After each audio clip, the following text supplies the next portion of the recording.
नमस्कार। आज के इस विश्लेषण में हम एक ऐसी घटना की तह तक जाने वाले हैं जो सतह पर तो सिर्फ एक मामूली क्राइम लगती है, लेकिन असल में ये एक बहुत बड़े छिपे हुए ग्लोबल खतरे का पर्दाफाश करती है। हम बात कर रहे हैं मुंबई में सुबह 4 बजे हुए उस खौफनाक इंसिडेंट की।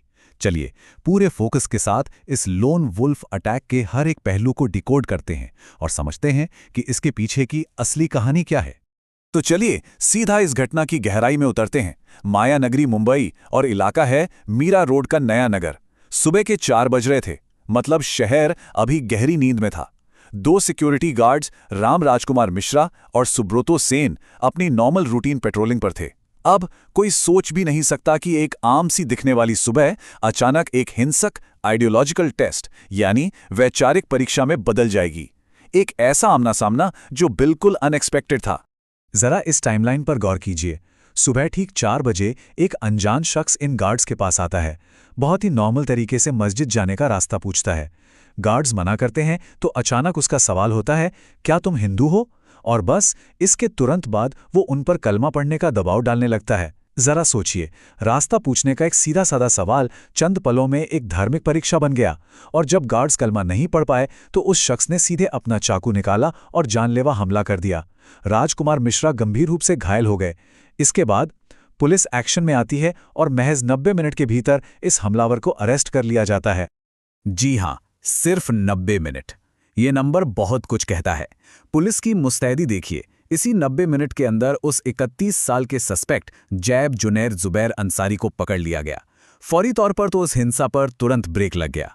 लेकिन असली कहानी तो इस गिरफ्तारी के बाद शुरू होती है, और यकीन मानिए इसके बाद जो खुलासे हुए वो कहीं ज्यादा परेशान करने वाले हैं। और ये चीज़ हमारे दिमाग को झकझोर कर रख देती है। जरा इस बड़े विरोधाभास को देखिए। एक तरफ जब हम किसी कट्टरपंथी या आतंकी के बारे में सोचते हैं तो दिमाग में क्या इमेज आती है? शायद कोई ऐसा इंसान जो कम पढ़ा लिखा हो या किसी ट्रेनिंग कैंप से जुड़ा हो। लेकिन जैब अंसारी की सच्चाई बिल्कुल अलग है। ये शख्स एक साइंस ग्रेजुएट है।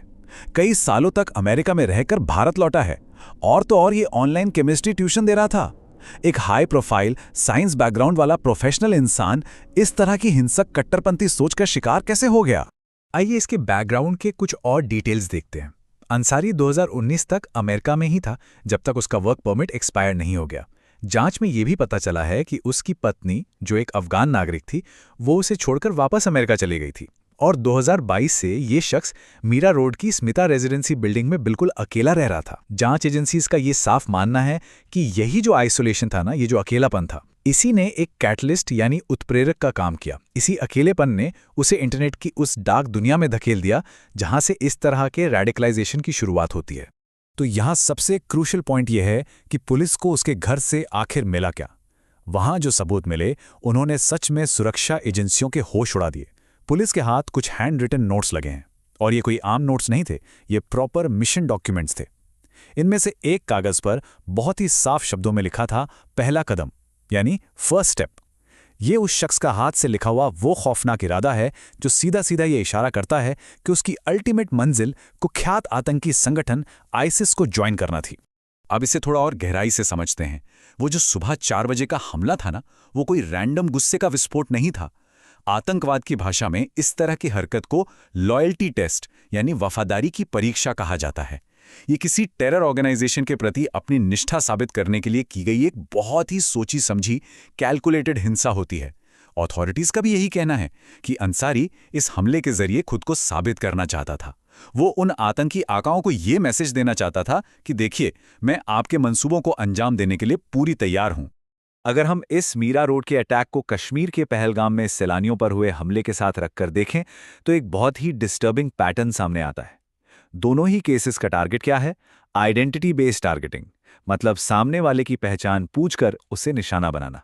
और गोल बिल्कुल सेम है, सोसाइटी में खौफ का माहौल पैदा करना और लोगों को बांटना। आतंकवाद की उसी पुरानी खौफनाक स्ट्रैटेजी को अब मुंबई की सड़कों पर एक नए तरीके से अप्लाई किया जा रहा था। The invisible threat, digital radicalisation. अब बात करते हैं इस अदृश्य खतरे की। मामला अब इतना बड़ा हो चुका है कि महाराष्ट्र एटीएस यानी एंटी टेररिज्म स्क्वाड ने जांच अपने हाथों में ले ली है। उनका पूरा फोकस अब अंसारी के लैपटॉप और मोबाइल फोन पर है, ताकि उसके सारे डिजिटल फुटप्रिंट्स को खंगाला जा सके। चलिए देखते हैं कि ये पूरा सिनेरियो कैसे बदल चुका है। अगर हम पुराने समय की बात करें तो खतरे आमतौर पर बड़े फिजिकल ट्रेनिंग कैंप्स या क्रॉस बॉर्डर नेटवर्क से आते थे, लेकिन आज का ये मॉडर्न थ्रेट हमारे और आपके हाथों में मौजूद मोबाइल स्क्रीन्स और इंटरनेट के जरिए फैल रहा है। अब कट्टरपंथी के लिए किसी बॉर्डर या सरहद की जरूरत नहीं रही, ये हमारे समाज के बीच बंद कमरों में पनप रहा है। और यहीं से जन्म लेता है लोन वुल्फ का ये खतरनाक कंसेप्ट। लोन वुल्फ का मतलब है एक ऐसा इंसान जो किसी बड़े आतंकी ग्रुप या कमांड स्ट्रक्चर का हिस्सा नहीं है। वो अकेले ही इंटरनेट पर चीजें पढ़ता है, खुद ही कट्टरपंथी बनता है और अकेले ही हिंसा की प्लानिंग करके उसे अंजाम दे देता है। अब जांच एजेंसियों के सामने सबसे बड़ा सवाल और टास्क यही है कि क्या अंसारी ने वाकई ये सब अकेले किया या फिर डार्क वेब के किसी कोने में बैठा कोई विदेशी हैंडलर उसे कंट्रोल कर रहा था। इस तरह के लोन वुल्फ अटैकर्स को ट्रैक करना खुफिया एजेंसियों के लिए सच में एक बहुत बड़ा चैलेंज है। सोचिए, इनका कोई फिजिकल नेटवर्क नहीं होता जिसे पुलिस ट्रेस कर सके।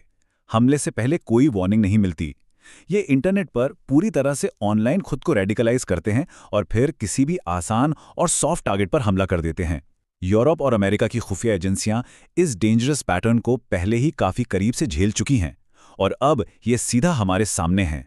तो इस पूरे एनालिसिस से जो सबसे बड़ी बात निकलकर सामने आती है वो ये है कि रेडिकलाइजेशन यानी कट्टरपंथ अब किसी खास भूगोल या पढ़ाई लिखाई का मोहताज नहीं है। अगर एक साइंस ग्रेजुएट जो अमेरिका रिटर्न है वो भी इस डिजिटल जहर का शिकार हो सकता है, तो इसका सीधा सा मतलब है कि डिजिटल चरमपंथ किसी को भी कहीं भी अपनी गिरफ्त में ले सकता है।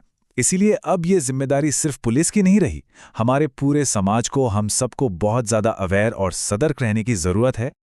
और इसी के साथ हम एक बहुत ही गंभीर सवाल पर आकर रुकते हैं। जैब अंसारी तो चलिए अब सलाखों के पीछे है, लेकिन हमारे समाज के बीच अपने कमरों में बंद होकर ऐसे और कितने लोन वुल्फ तैयार हो रहे हैं? क्या किसी अगली बड़ी वारदात के होने से पहले हम उन्हें पहचान पाएंगे? ये बदलता हुआ डिजिटल खतरा सच में हमें बहुत गहराई से सोचने पर मजबूर कर देता है।